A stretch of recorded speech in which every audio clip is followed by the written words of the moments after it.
ఇది అబద్ధాల మిషన్. అబద్ధాలు అది ఆడదు, నువ్వు వాడితే చెప్తుంది.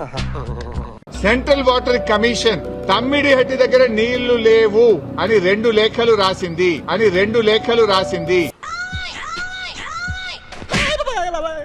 75% డిపెండబిలిటీ మీద తమ్మిడిహట్టి దగ్గర 165 టీఎంసీలు ఉన్నాయి అని చెప్పి రిపోర్ట్ ఇస్తే వీళ్ళు అది కూడా తప్పుడుగా ప్రచారం చేసి తుమ్మడిహట్టి దగ్గర నీళ్లు లేవు కాబట్టి మేడిగడ్డ దగ్గర కడుతున్నాం అని చెప్పి చెప్పడం జరిగింది. కాళేశ్వరం కార్పొరేషన్ కు కేబినెట్ అనుమతి ఉందా అని అడిగారు. కేబినెట్ అనుమతి ఉంది అని స్పష్టంగా వివరాలన్నీ కూడా అందించడం జరిగింది.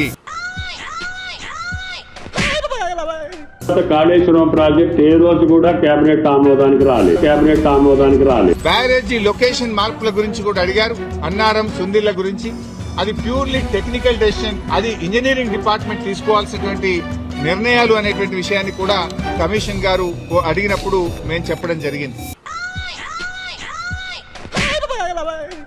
కేసీఆర్ గారు కాళేశ్వరం ప్రాజెక్ట్ కట్టాలంటే తనే ఇంజనీర్ అండ్ తనే కొలతలు